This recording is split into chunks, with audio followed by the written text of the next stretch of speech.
Hi, welcome to PMO America. And this session, we're going to talk about the overworking of Scrum Masters or overburdening them with three teams. We're seeing this all the time now. A Scrum Master has three or four teams that they're supposed to be the servant leader for. And this is not almost, I've yet to see this work. This is a bad idea. And I'm going to go through why that is. At the end of it, if your Scrum Master is managing more than two teams, you're losing efficiency. And it's pretty obvious once you dig into it why this happens. It's kind of like the firefighter analogy. You don't want your local neighborhood fire department to be working putting out fires 40 hours a week, because at some point there's going to be a second or third fire and they're just going to have to burn to the ground. And that's what happens with a lot of projects. So let's just look at how people think this works, or why people think this works, having your Scrum Master have three or four teams, and where it falls apart. And the first thing is, of course, the daily stand-up. Let's just look at three teams. This is a Scrum Master with three teams, because this seems to be becoming the normal. So every day they have to do a 15-minute stand-up. But let's give them just a few minutes of fluff to prepare for the stand-up. Just 5 minutes. You already have an hour gone. And that's not a thing, but let's give that the best case scenario. Now, they're going to need a little bit of time to prepare for those. So let's give them another 20. Well, 20 minutes there isn't going to work, because one of those meetings or one of those teams is going to take a lot longer. You got to review the Kanban board, respond to any emails about it, or analyze those. So let's just say that's 2 hours total. We give each team 30 minutes, but one team a couple times a week, and that team changes, is we're going to require an hour for the Scrum Master to look at what's going on, review the notes from the last one, look at the backlog for just a few minutes. So even at 2 hours, it's probably not enough. But let's do that. Let's say there's only 2 hours to prepare for all three, 1 hour to actually do the stand-ups. There's already 3 hours gone. Well, they're going to have to also respond to emails, review all the Scrum boards, burn down charts, everything like that. So let's just say you're only going to get an hour a day to do that. All the other emails, all the other quick correspondence, the easy things, it's 4 hours a day. So great. We've got 4 hours left for our Scrum Master every day. And this is where it all falls apart. That seems like a lot, but it's going to kill productivity. What are they doing in that 4 hours? Anybody that's been through the Scrum Alliance training and has that Scrum Master certification knows the things. There's 6 or 7 things they should be doing. And these are where the productivity boosters come into play, where your team gets much more efficient. Removing blockers and impediments. We don't want your DBA or your C# developer to call the network group and say, hey, we need a port open on the firewall. We don't want the UI team calling the HR department, say, we're doing this form, we had a few questions about that. If you do that, then those people with this technical skill that's quite precise are no longer efficient doing what they should be doing. The servant part of the servant leader or the Scrum Master would be gone. So the Scrum Master has to do that, remove blockers and impediments. Is there another team that we need? Always is the case. There's no team that exists as an island. Who's coordinating with that other team? That's the Scrum Master's job. Who is communicating with the stakeholders? There's one project is a little slow, one's a little ahead of schedule, the budget's a little threatened on one. There's been new tickets, requests for things. The Scrum Master should do all that, right? You don't want to turn your Java developer into the secretary, right? So you can't have that. So that's what the Scrum Master does. Who's working with the product owner to plan the next sprint? Now, before we even get into who's facilitating that meeting to refine the backlog, the Scrum Master and the product owner should be working together a little bit, maybe just 15, 20 minutes every couple days. Then we have the big meeting for the sprint planning, which could be 3 or 4 hours. Well, we only have to do those once every 3 or 4 weeks, but add that in, it's 15 minutes a day. So who's preparing the sprint reviews and the demos? I'm going to decide who's going to do the demo. And then after the demo, who's going to do the retrospective, facilitate that, find out what we've learned, what we need to improve on.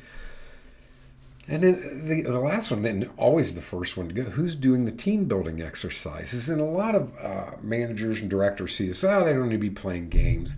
That's not what that is.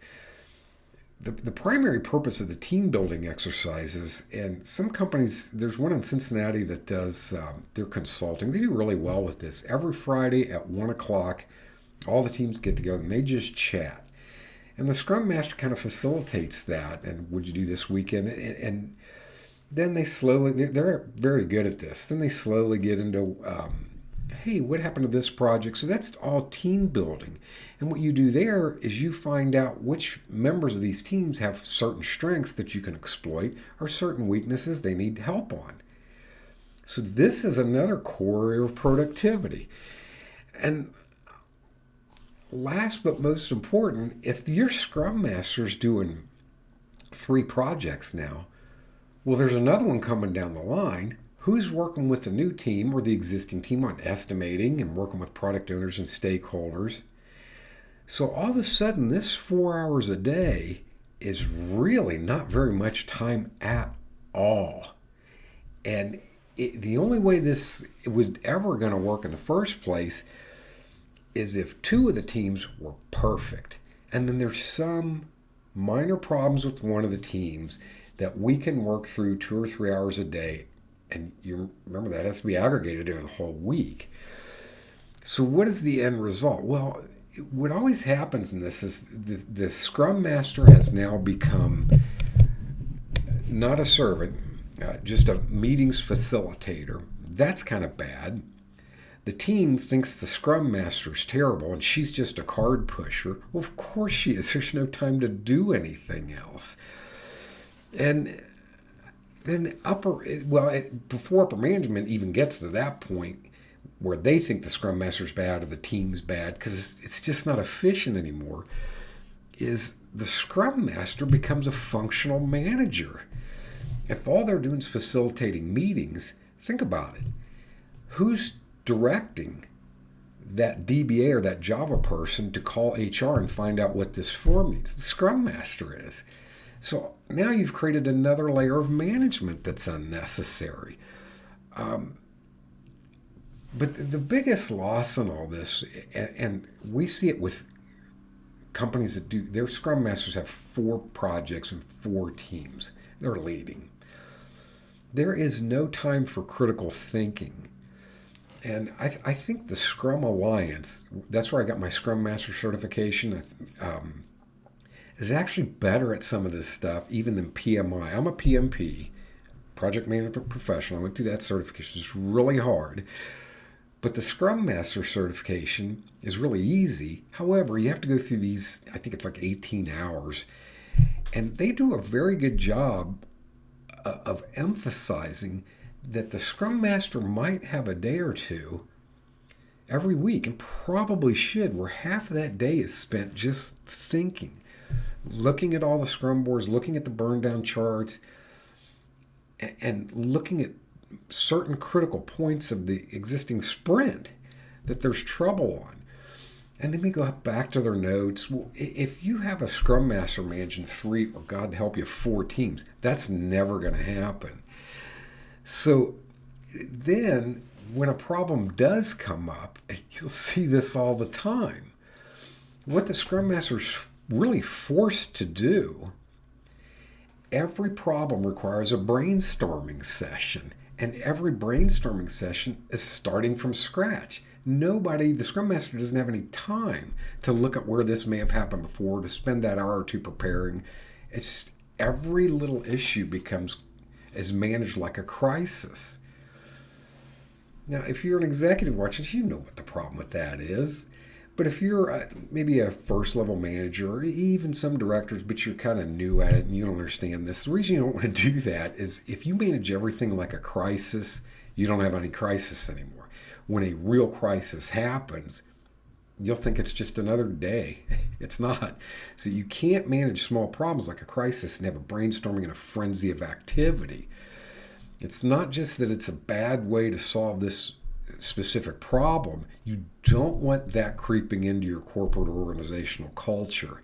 If you do that and a real problem hits and nobody knows how to react and nobody understands this problem in the first place.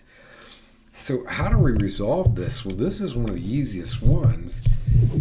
And it's also why it comes across as a sales pitch, why you should be using, if you only have one Scrum Master, you should contract with us and have two.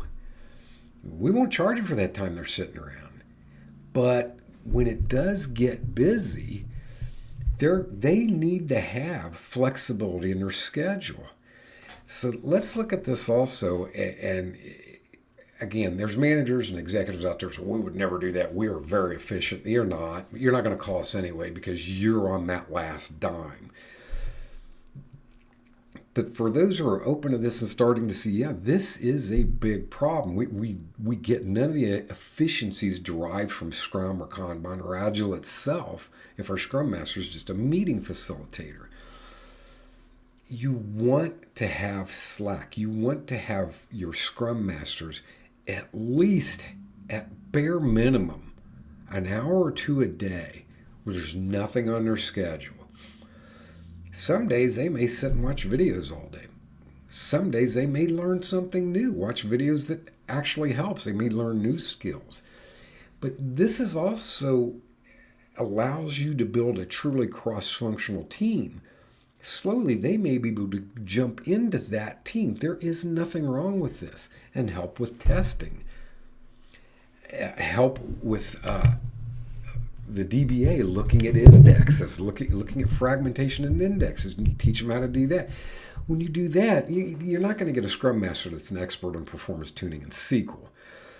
But they become now more engaged with the team, and they become better and better Scrum Masters. You almost, we won't say it's a rule yet, but we're leaning in that direction. Any kind of team at all, if there's even 5 or 6 people in the team and you have 2 of them, that's probably the limit of what your Scrum Master should be doing. Once you get into 3 teams, a couple things are guaranteed. These are 100% going to happen. One of the teams is going to fall apart, and there's going to be no people, time, or even understanding of why it fell apart. That's going to happen. The 2 teams that are going along pretty well will probably and hopefully continue to go along pretty well, but they're never going to have that escalation in productivity. They are where they are. If you're doing 4 teams that you're Scrum Master, you do not have a Scrum Master. Everybody's kidding everybody else, and all you're doing is creating a poison in your environment. Somebody's going to be mad at the Scrum Master, or somebody's going to be mad at 1 or 2 of the teams. But it's because you've created no bandwidth for the Scrum Master to actually succeed. If you're doing this, I will tell you this. If you shrink that down to 2 people, two teams, say you got 4 teams, hire another Scrum Master, you can see efficiency and productivity where those Scrum Masters will pay for themselves in just 2 or 3 months. The efficiency grows that fast. Now, again, you can't have a bad, terrible Scrum Master. They have to be mentored and coached just like everybody else, and they have to be evaluated and measured. If you can't measure them, you can't manage them, just like anything else. But I'm looking for comments on this, and I know what I'll hear from the Scrum Masters. Yeah, it's ridiculous. But there are managers out there who think it can work. All I ask is knowing the 6 or 7 things they should be doing outside the daily stand-ups. How are you going to get those done in any way efficiently? This is a little rough one, but we've even thought about doing because we know some managers are going to get pissed off. We've always had them through. Ours works great. Okay. But can you not at least acknowledge that you're losing some productivity gains? So if that's the case, what if the productivity gains you're losing are on the mission critical, very expensive, complex projects that could fall apart. Well, there's no incident. Of course that's going to bite you at some point. It has to. The numbers don't lie. Again, hope you appreciate this one as much as we do doing it.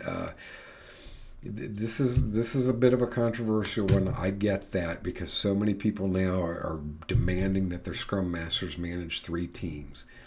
It's not working the way you think it should be. Calls for a consultation on that. We'll walk you through it. Love to hear your input on it. More often than not, if you hire temporary Scrum Masters, keep them limited to 2 teams, you will still save money because a lot of weeks they may only be billing 30 hours. But at the time when it takes 1 team, because there's an issue, 1 project, that extra 10, 15 hours of bandwidth a week, you're going to have it and you're going to be more successful. Thanks for watching.